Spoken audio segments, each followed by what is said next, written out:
Welcome to This Is Money podcast. I'm Georgie Frost, and joining me and Lee Boyce today is Sam Barker. And coming up, inflation falls. Does that mean mortgage rates have peaked?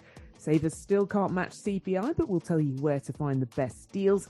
That's, of course, if you have any savings left. If inflation does stay sticky, though, pensioners could see a big rise in the state pension. And, of course, politicians keep the triple lock pledge. Also today, as we head off on holiday, we'll cover the cruel new scams that you need to know about, and Bitcoin to surge to $120,000 by the end of 2024. Really? Don't forget, you can stay up to date with all the latest breaking money news. Just go to thisismoney.co.uk or download the app.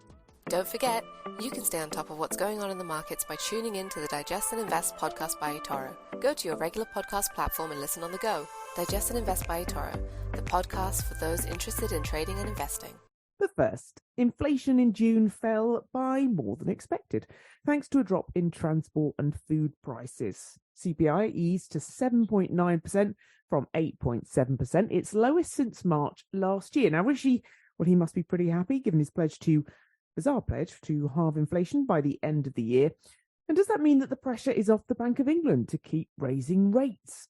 Is it time to pop open the little champagne and celebrate the end of the cost of living crisis? Lee Boyce, inflation fallen more than expected, which is nice as well. So that's it. It's all over. Cost of living crisis is over. We can go out. We can party like it's 19 something. You've got way too excited about this, Georgie. This has been a symptom of inflation in the last couple of years. There's been a drought of good economic news, let's be honest. It's true. And actually, can I just point out that Lidl champagne is actually really quite nice? I know. So, I mean, just say that. Yeah, we know our stuff on this podcast. We know where the bargain's laid. There's nothing wrong with some Lidl champagne. But the last time, I think it was £10 and it went up to £12, and I don't know what it's inflation. At now. That's the full barometer of inflation. I have to go and find out how much Lidl champagne is. But you're right. This is a rare slice of a bit of good news, and it's felt like a couple of months of a bit of madness again, hasn't it? With sort of mortgage madness part 2 that we've been talking about in the last sort of 6 weeks or so. When there was one bad inflation report and suddenly, everything's awful again and everyone's panicking. And then inflation undershoots a little bit and everyone's like, this is the turning point. We're turning the corner. Everything's got golden. Everything's brilliant now. Look at this. The reality is, and my real thoughts about inflation are, everyone has their own rate of inflation anyway. It depends what you're buying. It depends what you're doing. It depends if you commute. It depends if you got a big family. It depends on what you're buying at the supermarket. There's all sorts of factors at play. But fundamentally, the basket of goods, consumer prices inflation basket dropping down to 7.9%, lowest it's been in a year.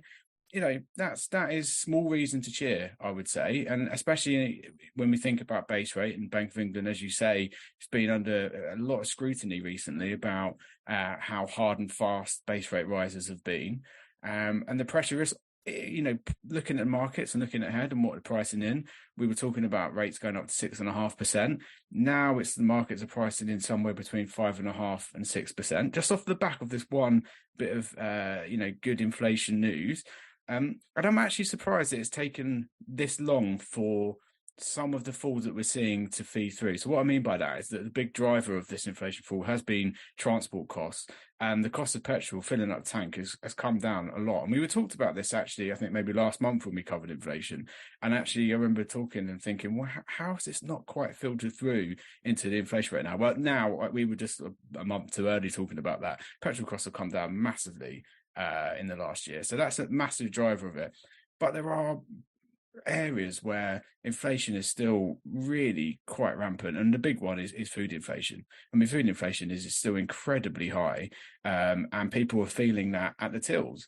So that's what I mean. Like you might not drive a car, so you don't feel the effects of petrol, but you've got a big family and you're buying a lot of supermarket food. On the flip side, you might be filling up the car a lot because you drive around the country and do this, that, and the other, but have quite small supermarket bills because you're a single person.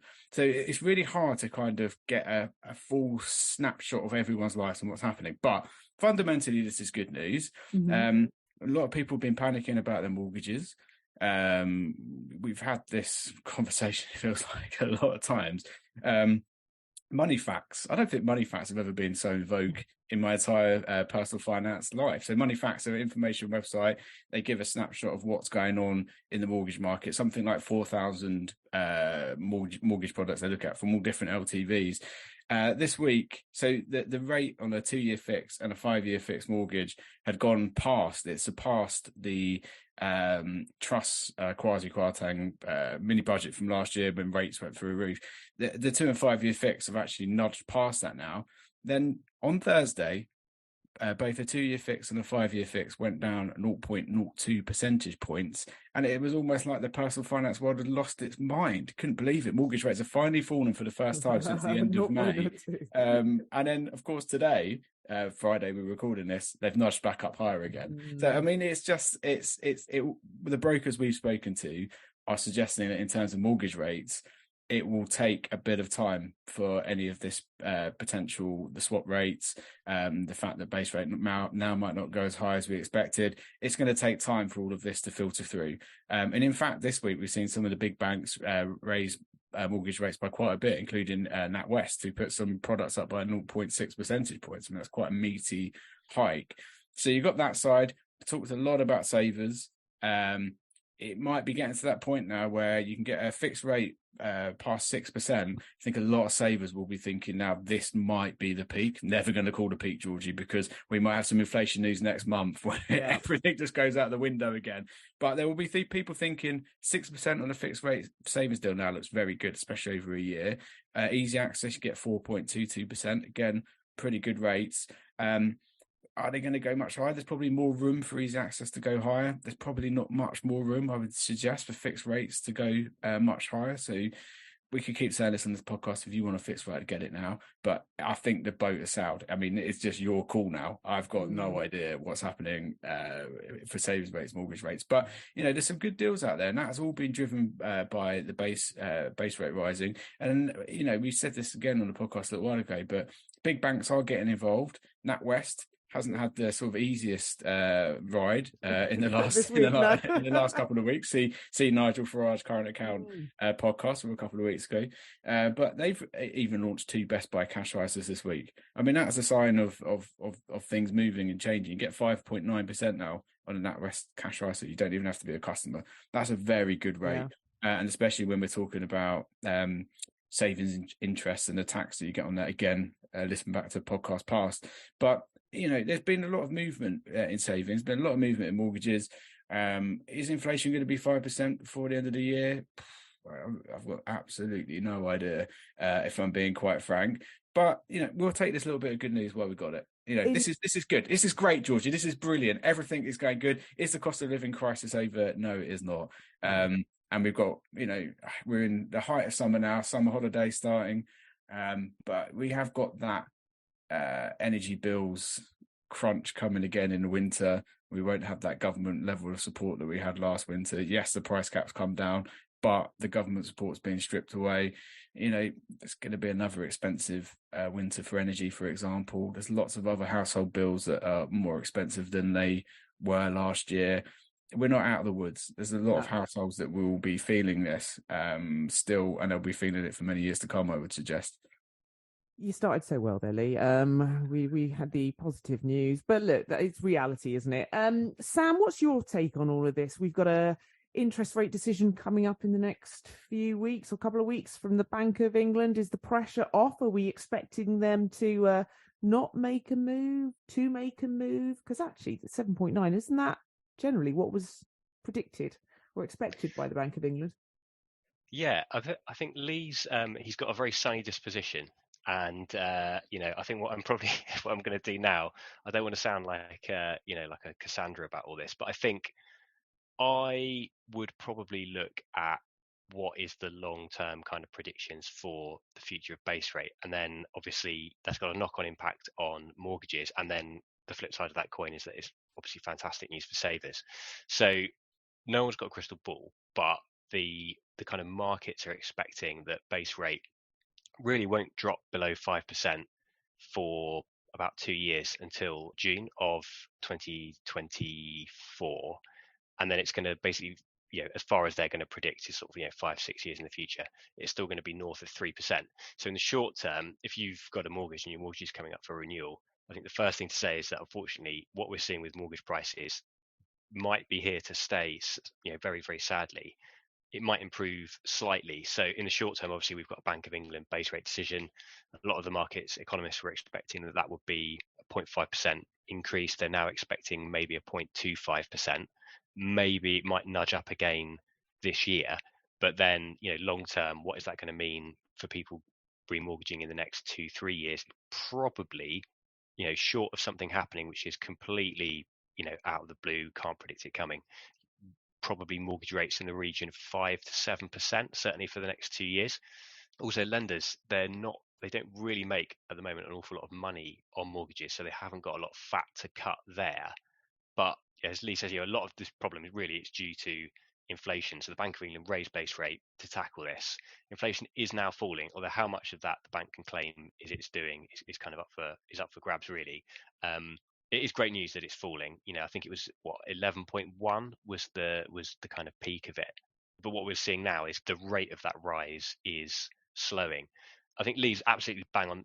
When we're talking about a personal inflation rate, but one thing that everybody does have to pay is things like energy and housing costs. And certainly for energy, we're looking at average household energy bills of £2,000 until at least next March.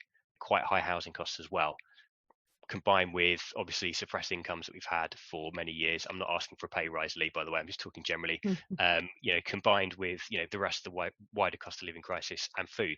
So we are seeing already a lot of would-be first-time buyers being priced out of home ownership, and a lot of buy-to-let landlords selling up.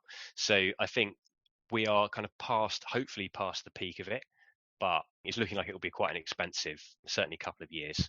It's just a question of a sort of a slow and gradual improvement. I think is the best we can hope for. It's interesting you said you didn't want to be a Cassandra, because wasn't she fated for no one to ever believe her prophecies? So we'll just disregard everything you've just said there, Sam. Lee there spoke about savings rates and how you can get the best deals and what you should be doing. Have we peaked? Okay, this is if you have savings, because you've got a story on your website which talks about an ever-increasing number of people are actually raiding their savings pots during this time. This is according to new data. Just tell me a little bit about that. How bad is it? Because we built up some savings, didn't we, during lockdown? That's supposed to have kept us going. Has that dwindled away to naught? Yeah, I mean, you're totally right. Many households have got no savings at all, and the number of homes, on means tested benefits and so on, has been rising. So many households did manage to save up during the lockdowns, because obviously their normal spending was reduced. They're not commuting, maybe they're furloughed. Obviously that wasn't all workers. There were a lot of people for whom they didn't manage to save anything, but a substantial number of people did manage to save up a fair chunk of cash, and that very sadly is now being eroded for a lot of people. So one news story which put that into perspective this week was from Hargreaves Lansdown, the investment firm, and Oxford Economics. So they're saying 1 in 3 people don't have enough cash for emergencies, and they define that as 3 to 6 months of savings. Have you got 3 to 6 months of savings where, if you lose your job or, your boiler breaks or something like this, you've got enough money in the bank to sort of tide you through and work out what you're going to do next and make sure that you're not going to miss any massive bills and so on. So it's quite it's quite a shocking finding, but even that is better than some other studies have said. So turn the clocks back to November last year, and the Money and Pension Service said 1 in 10 of us have less than £100 saved up, and 1 in 6 have nothing. So obviously things have not substantially improved since then in terms of the sort of costs of living. Yeah, but obviously it's a totally different picture for households who do have some money to save, because with rising base rate, we're actually looking at some pretty decent savings deals. So as personal finance journalists, we used to talk about inflation busting deals. Sadly, now the best that we can really do is talk about inflation fighting deals. But there are some pretty decent savings rates out there. So for easy access accounts, obviously the most popular savings deal, the best rate on the market is 4.51%, and that is from the savings firm Chip. Looking at short-term fixes, also very, very popular, 6.15% from Vanquis Bank. They've actually got the cheapest 1-year fixed rate and the cheapest 2-year fixed rate, but the 2-year is paying 6.2. So yeah, you're not really gaining an awful lot by locking your money in. I think it is interesting when we're talking about, as Lee says, like it's really, really difficult to call when is the best moment to fix a savings deal, especially when we live in quite a turbulent time. If the markets are right, that is a very big if, then, and the base rate doesn't drop much below 5% for the foreseeable, whether you fix now or you fix in 6 months or you fix in a year's time, it might well be that there's not an awful lot of change in it. The big question is obviously, what if they're wrong? And I think this is where it comes down to like a personal decision for the saver.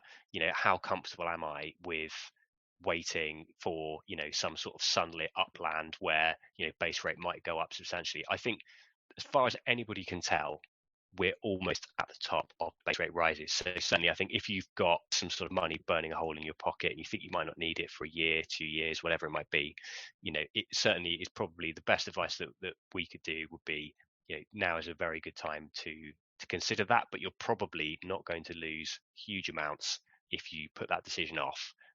But also you might kick yourself if suddenly base rate drops to 3% by the end of the year and you've missed out on all those kind of savings. I think also it wouldn't be a kind of This Is Money podcast on savings if we don't mention NS&I. So the NS&I premium bonds are the most popular savings deal in the country. They're now paying an annual, they call it a prize fund rate of 4%, which they have made several increases to that over the year. It is fairly competitive.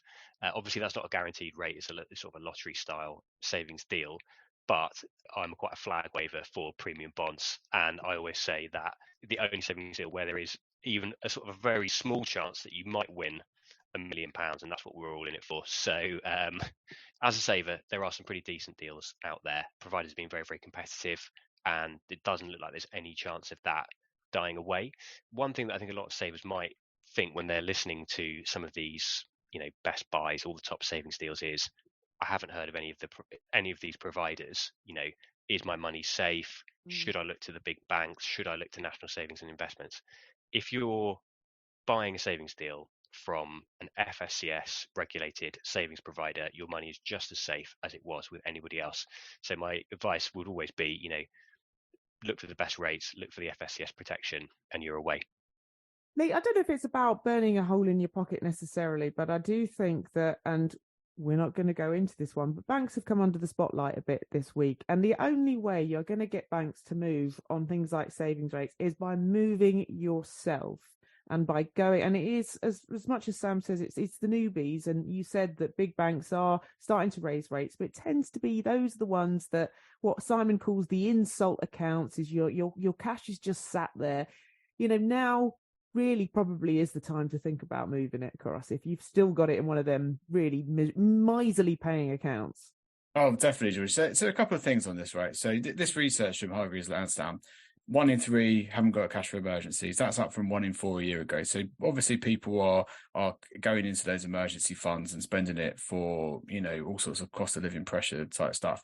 But the other piece of data that we had this week is that 1 in 3 savers that have, actually do have savings accounts are earning less than 1% still. That is mad. And a big chunk of that, something like a quarter of that, people have got 10 grand or more earning 1% or less. I mean, that is absolutely bonkers. In this current environment, that is bonkers. A year ago, that wasn't as bonkers because it was quite difficult to find good returns. There's absolutely no reason that you should be earning that little. And it's one of those things where people have a lot of savings pots all dotted all over the place, keep a lot of money in their current account, all that kind of thing.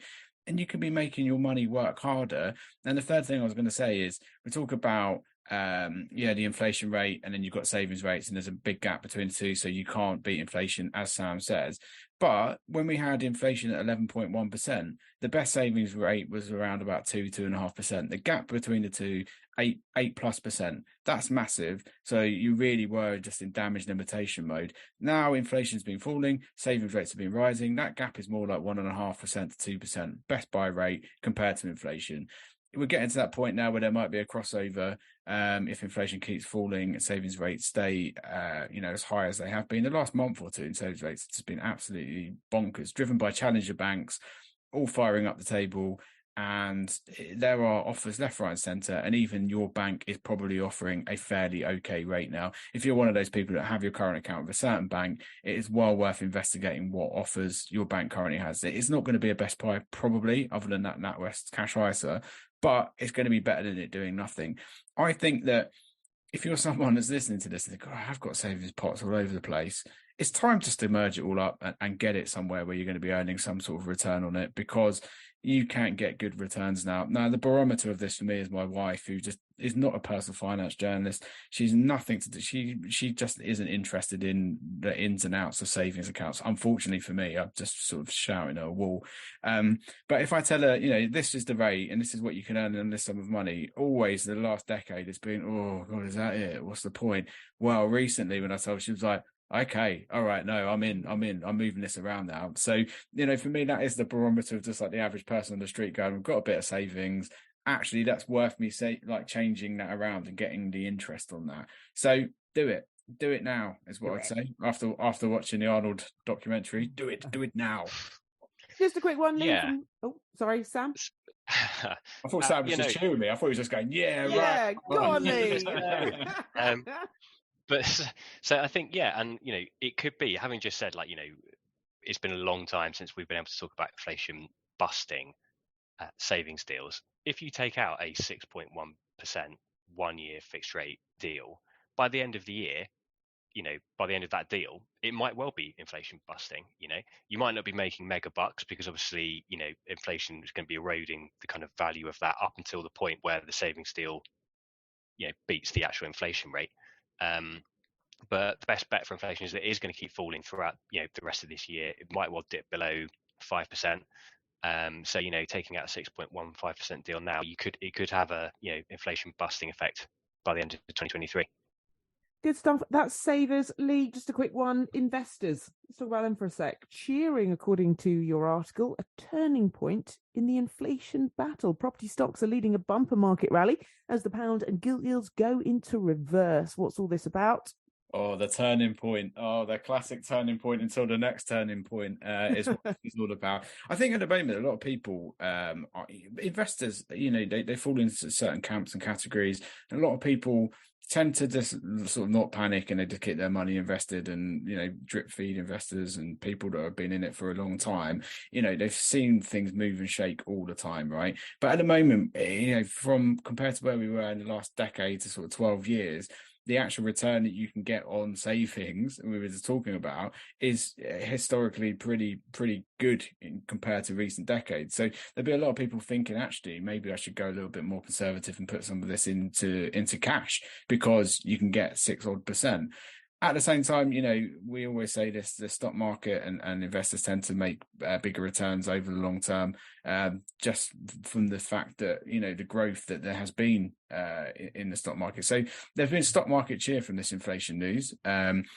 we've seen since Wednesday, since it was announced, a couple of percent added onto the FTSE 100, which I should point out here is a massively international index, but a lot of people have their money tied up in it, and they have their money tied up in everywhere across the world. But it's been good for the FTSE 100. And the house builders, as you say rightly there, they've had a bit of a bounce of this. Inflation's coming down, cost of materials, all that kind of stuff, looks good on their bottom line. So that's why we've seen a bit of a rally in terms of the house builders. In fact, there's been a rally in most of the sectors this week when it comes to FTSE 100. So they're cheering the inflation news. Maybe the base rate rises aren't going to be as high as what we were sort of talking about last month. But Georgia, I wouldn't be surprised to be on this podcast this time next month talking about a shock rise in inflation that wasn't forecast. And who knows? I just don't know where from it goes from now to the end of the year. Let's just wait and see. But I'm here for the ride. I'm excited. That's it for part one. I'm now joined by Sam North from eToro for our weekly look at what's been happening on the markets. So, Sam, what's been going on this week? Yeah, as another week draws to a close, for those that have been bearish on the market recently, they might have got a little bit excited on Thursday as the Nasdaq closed for its worst day since February as it dropped over 2%, but we're still on course to finish up for the week for most major equity markets. A couple of interesting things to note: Tesla and Netflix both dropped pretty much 9% after their earnings missed market expectations in what could be a sign of things to come. After very strong quarters for a lot of stocks, expectations will be higher than previous quarters. Miss those expectations at your peril is what I would say. From the UK, we saw inflation come down quicker than expected, which is obviously good news, but there's still quite a bit of work needed to be done. The next Bank of England meeting is August the 3rd, where we do expect more rate hikes. But overall, a pretty solid week. And what is the next week got in store for us? Well, it's a big one, and weeks don't really get much bigger, to be honest. For those who love headlines and volatility, this week will be one that they're really looking forward to. From a macro point of view, we got the latest FOMC monetary policy decision. We're expecting a hike, and this is the last meeting until September the 20th. We also have the ECB and the Bank of Japan announcements, as well as global PMI data, US GDP and PCE data. That alone would be enough to make it a big week. However, we've also got some massive companies reporting. Some of those names include Microsoft, Alphabet, Visa, Meta, Coca-Cola, Amazon, MasterCard, McDonald's, Shell, Chevron and Exxon, just to name a few. If we make it through next week unscathed, we can make it through anything.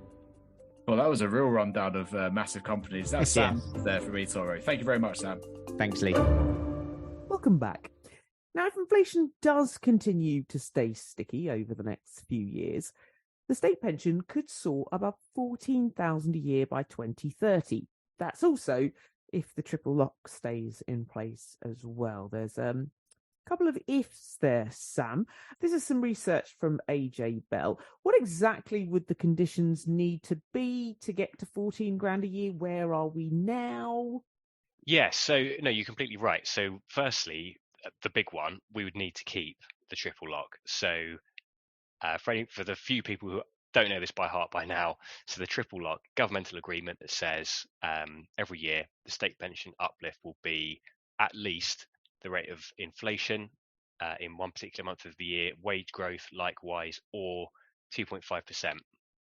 The government have made rumblings about scrapping the triple lock, and of course they did water it down to what personal finance journalists were calling the double lock during the kind of economic fallout from the pandemic.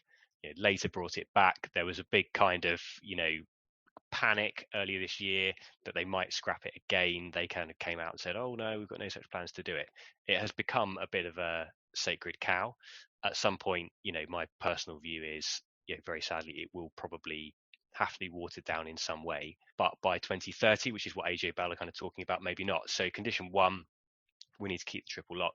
Condition two, we need to have inflation above a certain point. So the Bank of England think that inflation will be 7% next year. It was going to drop to about 5% in 2025, and then it will drop to about 2% for the years after that up until 2030. And 2% is obviously the Bank of England's target kind of rate for inflation. They try to keep it at around about 2% a year.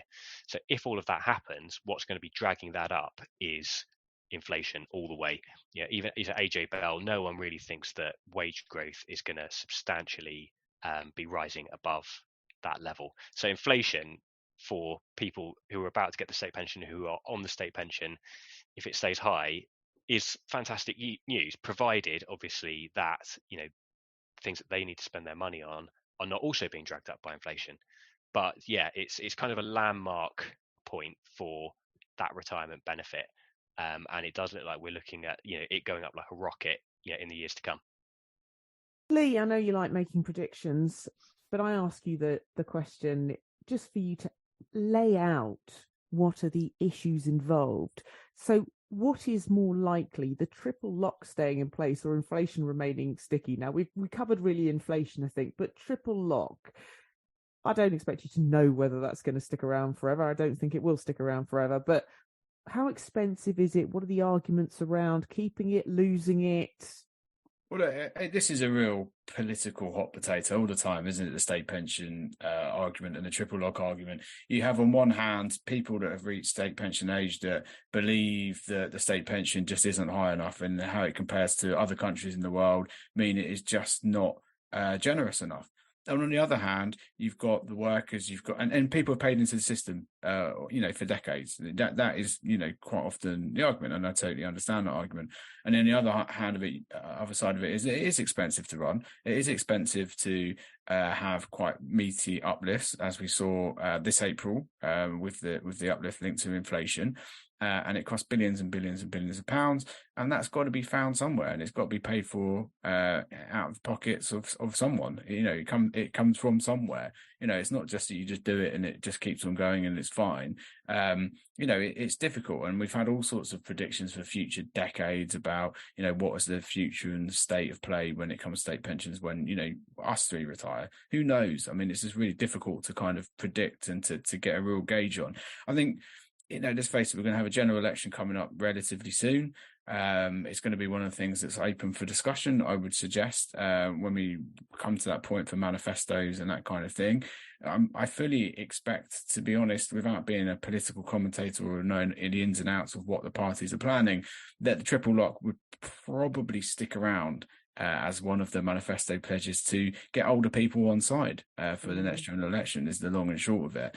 And this AJ Bell research really does sort of outline where the state pension triple lock could go. So what AJ Bell was saying in this piece of research is that if inflation does stay a bit sticky and it doesn't quite fall as quickly as we anticipate, a kind of higher inflation measure, which is not unrealistic, we're talking about 7% next year, which is what the Bank of England talk about, but then 5%, then 3%, you're then talking about 13,500.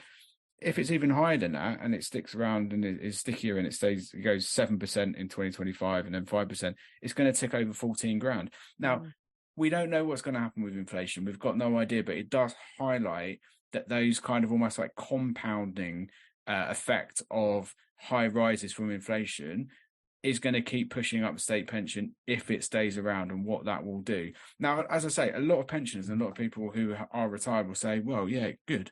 Yeah, of course they would. Things have got more expensive. Yeah. We've got pensioners. Some people just rely solely on state pension. They haven't built a private pension up over the course of their life. And it's very expensive at the moment. As we've mentioned for the last however many months, energy bills, price of food, cost of transport, cost of this, that, and the other has all skyrocketed.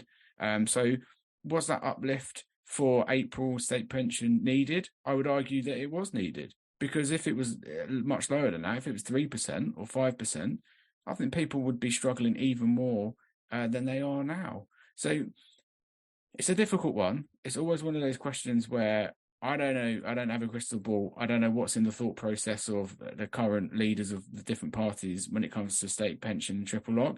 But it is one of those things that's always, I would argue, in the top 5 most important issues for voters, for listeners to this podcast who are of retirement age or nearing retirement age.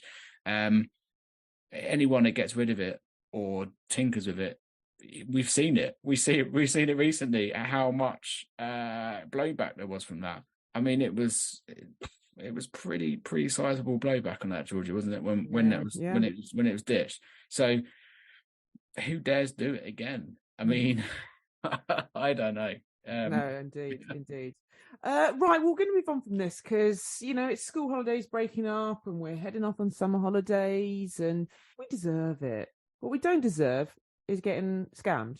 And yet travel-related scams are on the rise and costing an enormous amount. Last year, they cost holidaymakers an eye-watering £15 million. So what are they? Because obviously you've got to spot them and then you can look out for them and then you can try and stop yourself becoming a victim. Sam, well, it's awful, isn't it? Absolutely awful. Scammers. What are the most common scams to look out for, travel-related holiday ones? Yeah, no, absolutely. No, it is awful, because for a lot of people, this is money that they can't afford to lose. Yeah, they've been scrimping and saving. They finally got the holiday they thought that they all deserved, and then it turns out that they don't, and they don't get that money back immediately if they get it back at all. It's also, so that £15 million figure, the real figure is going to be much higher than that, because there's also a bit of a people don't often come forward when they've been scammed. They feel ashamed, or they feel that they just, it's a waste of time, so they don't report it to the police and the authorities. So whatever the real figure is, I think we know it's going to be a lot higher than that. A lot of the scams which are operating at the moment, they all rely on a psychological trick, which is, if you're a criminal, as old as time, and that is putting pressure on people to make a financial decision quickly. And psychologically, that is very effective, because the desire to save money overrides that little part of you that goes, oh, maybe I'll just read some reviews on this, and I'll Google it, and I'll make sure it's all above board.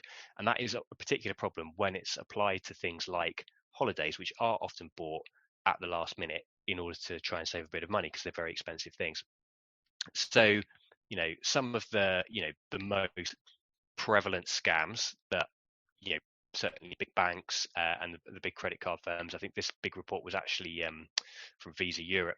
Some of the big things they're seeing are people advertising dodgy deals on social media. So, the big thing to look out for here is anything that looks too good to be true.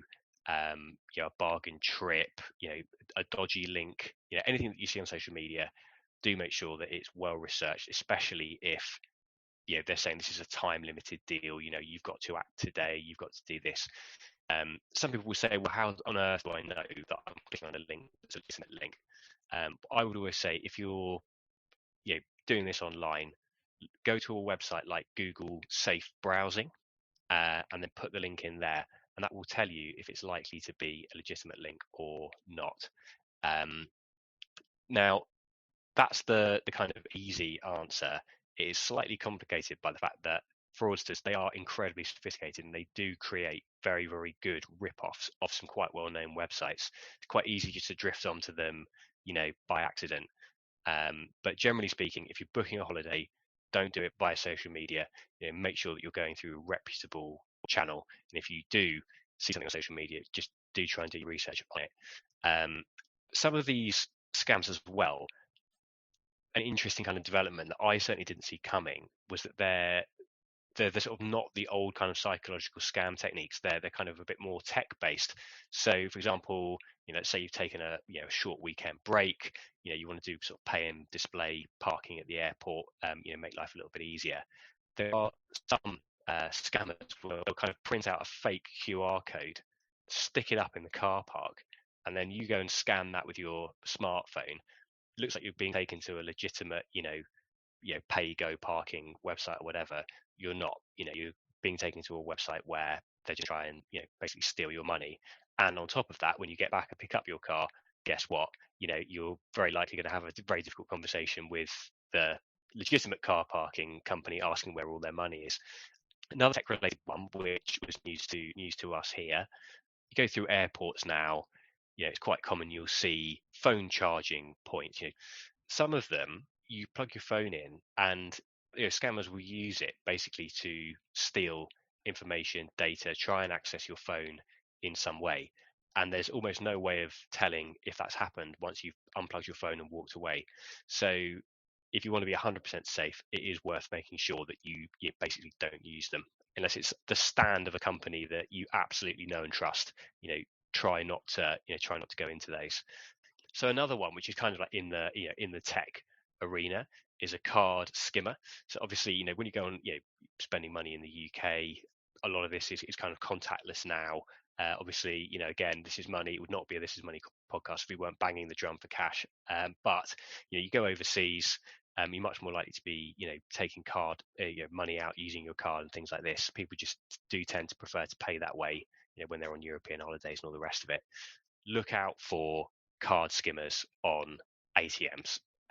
Generally speaking, these are kind of like a little box which kind of sits over the slot where you put your card in, and they're in a way incredibly advanced bits of kit that will read the magnetic strip that can then be used to clone your card and spend your money. And quite often, you're on holiday, you're not sitting there checking your sort of your UK bank account every day. Often people have lost the money before they know it, and they're back home and they're faced with a very difficult proposition when it comes to getting that money back. But generally speaking, if there's a little box there, there's signs of glue around it, it just doesn't look quite right. Be a bit cautious. Find a legitimate cash point inside a shop or something like this, or a bank branch overseas. It's less likely then it's going to have been tampered with.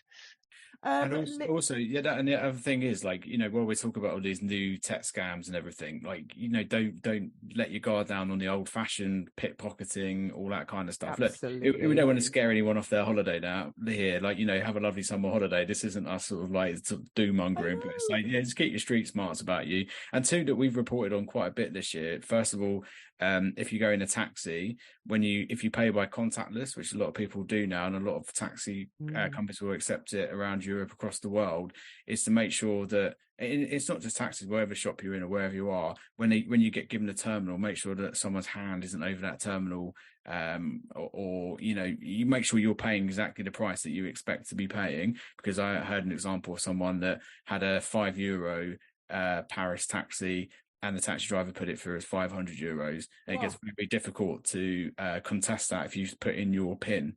So there's that. The other one that we really have talked about a lot, which has been around for a very long time, is the Tenerife tablet scam. So if you're in Tenerife this summer, there's a lot of people that try and sell you fake rubbish, basically iPad style tablets that are just basically rubbish, and then they trick you out of thousands of euros with all sorts of nonsense excuses and things. So there's a couple of things. Keep your guard up, but fundamentally have a jolly nice holiday. After you've digested that, you sit back with your pina colada, open a good book, stretch out a bit. You deserve it, listeners. Indeed, with all your belongings in a body bag that straps across your thing, and make sure you're hidden and all that sort of thing. Absolutely. Finally, it's been a bumpy ride, hasn't it, for Bitcoin investors? And it's about to get even more interesting. It's Standard Chartered, to be believed. The bank has forecast the Bitcoin will trade as high as $120,000. £93,000. Yes, you heard that right. By the end of 2024. Reassessing a previous prediction, which I didn't think was high enough. Thought it was too conservative, of 100,000. Lee, don't know why we're worried about inflation. Yeah, just shove it all in Bitcoin. What do you mean? It's going to the moon again. Plow it all in, yeah. Who fancies a holiday to the moon? Because you could just buy Bitcoin.